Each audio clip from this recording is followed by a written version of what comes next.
El siguiente relato fue extraído del famoso programa de radio llamado La Mano Peluda. Es una historia basada en eventos reales y adaptada para el canal por nuestro amigo Chemo San Juan. Cuando tenía 19 años, unos compañeros del Estado de México me invitaron a una excursión a un extraño pueblo llamado San Pedro Tepanatepec. Estaba todo preparado para quedarnos una semana, y el encargado de recibirnos sería Carlos, hijo del cacique del lugar. La invitación fue originalmente para mi gran amigo Antonio, pues su padre era gerente nacional de camiones de turismo, pero como él no quería asistir solo, nos llevó a nosotros en aquella esperada reunión. Tras 12 horas de viaje llegamos antes del anochecer, y al entrar al pueblo notamos que la fiesta ya había comenzado. Para nuestra sorpresa solo había hombres, y ninguna mujer presente, lo que nos decepcionó demasiado ya que habíamos acudido con intenciones de conquista. A pesar de ello continuaban llegando camionetas de lujo repletas de comida, música y cerveza. De repente apareció Carlos acompañado de una mujer de imponente belleza, de unos 22 años, a quien todos llamaban Lesbia, y con ellos iba un joven sirviente encargado de atenderla. La fiesta avanzó con rapidez, y ella se mantenía celosamente custodiada, pero desde mi mesa, que estaba situada justo frente a la suya, pude ver algo que me dejó desconcertado.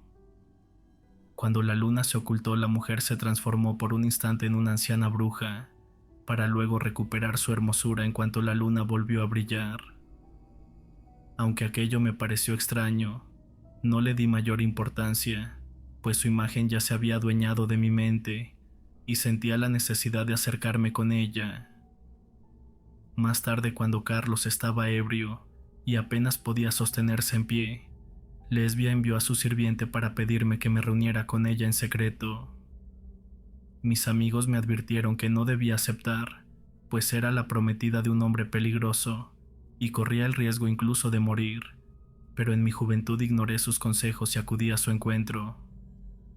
Me confesó que mi interés en ella era un error, primero porque estaba comprometida y después porque no debía poner mis ojos en alguien como ella, advirtiéndome que pronto me arrepentiría de mi insistencia.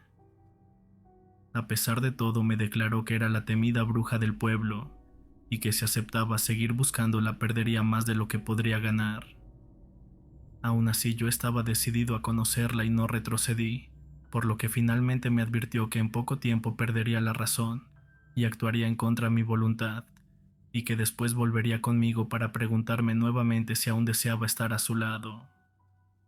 Si yo aceptaba, ella cumpliría todos mis deseos, pero mi alma le pertenecería para siempre, y nunca podría abandonar aquel pueblo, quedando bajo su dominio eterno. Como yo era de ciudad, no creía en todas esas historias que Lesbia repetía una y otra vez, y terminé aceptando todas sus condiciones, convencido de que las brujas no existían, y menos con una belleza como la suya. Sin embargo, 5 minutos después de que ella colocara su mano sobre mi cabeza, perdí la razón por completo.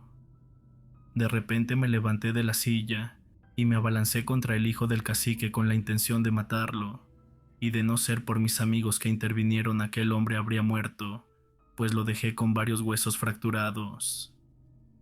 Justo cuando estaba a punto de asestar un golpe mortal, mis amigos me detuvieron la mano, y al girar la mirada vi a Lesbia riéndose de mis acciones mientras se acercaba lentamente a mí. Con palabras extrañas que parecían detener a todos los presentes menos a mí, me preguntó si estaba dispuesto a quedarme para siempre a su lado. Sin pensarlo le respondí que sí, convencido de que era mi sueño estar a su lado.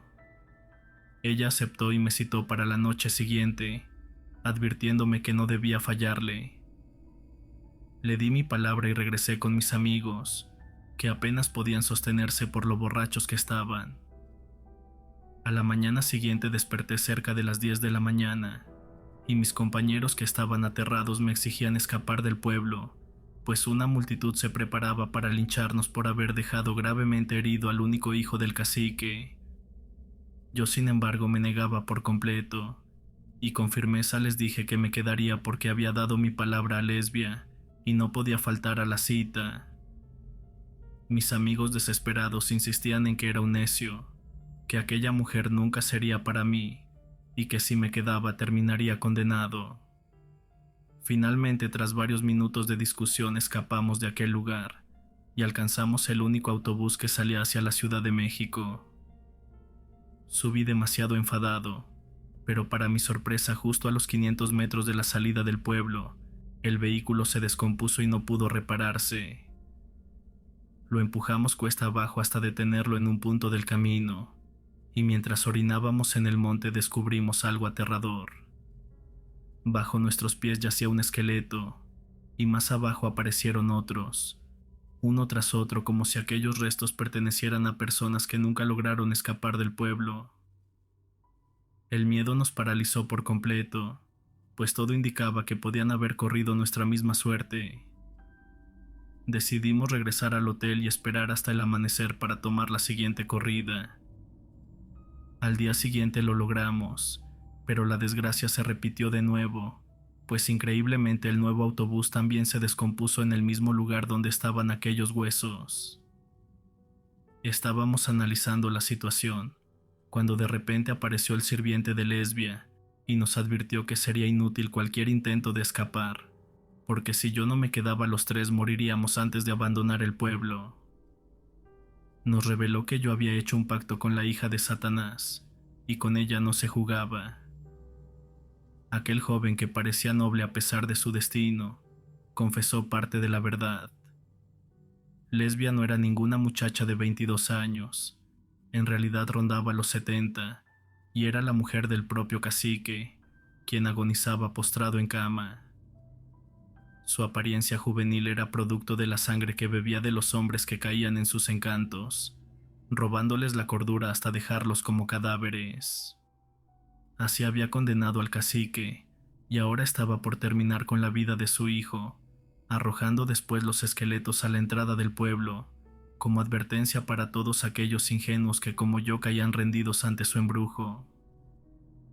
Ella prácticamente dominaba el pueblo, decidía quién entraba o salía, y cuando ya no había hombres jóvenes para alimentarse, se alimentaba de la sangre de los niños. Al escuchar aquello, los tres temblamos de pies a cabeza, convencidos de que difícilmente saldríamos con vida.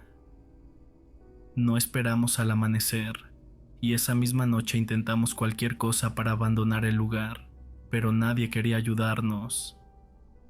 Los taxis sabían que nos buscaban, y los coches particulares temían desatar la furia de Lesbia, la bruja matahombres del pueblo. De repente apareció una camioneta en la que viajaba una pareja con sus 2 hijos, y casi de rodillas suplicamos que por el amor de Dios nos ayudaran a escapar antes de que aquella mujer nos matara. En ese instante conocí lo que era el verdadero miedo. El hombre, con una mirada de impotencia, nos preguntó si era Lesbia quien quería acabar con nosotros, y cuando le respondí que sí, confesó que todo el pueblo llevaba más de medio siglo sometido a su poder, y que quien se cruzaba en su camino rara vez lograba sobrevivir. Nos prometió ayudarnos, aunque no sería fácil, y nos ordenó subir a la caja de la camioneta, donde nos cubrió con una manta y nos pidió rezar a la Virgen y a los santos, pues nadie había logrado salir con vida del pueblo. La camioneta apenas avanzó unos metros, cuando justo en la entrada del pueblo comenzó a fallar como los demás vehículos. En ese mismo lugar escuchamos gritos de auxilio, lamentos y súplicas que parecían provenir de los esqueletos abandonados a la orilla del camino. Mi mente, que estaba quebrada por el horror, pidió perdón a Dios por haber sido incrédulo y no escuchar a mis amigos, y entonces, como si fuera un milagro, la camioneta logró cruzar aquella maldita frontera, dejándonos en un pueblo cercano pasada la medianoche. Agradecimos de rodillas al hombre y a su familia por habernos salvado, y finalmente al día siguiente conseguimos llegar a la Ciudad de México. Esa experiencia quedó grabada en mi memoria como una pesadilla que aún siento tan cercana como si hubiera ocurrido ayer. Desde entonces cuento mi historia a los jóvenes para que no cometan la necedad de pactar con una bruja o con cualquier ser de bajo astral, porque al inicio parece un juego inofensivo, pero las consecuencias son terribles. Gracias a dicho tormento decidí entregar mi vida a Dios y me convertí en fraile franciscano, y hasta el día de hoy no dejo de agradecer que se me haya permitido seguir vivo para dar testimonio de aquella aberrante bruja que aún habita en ese maldito pueblo olvidado de Dios.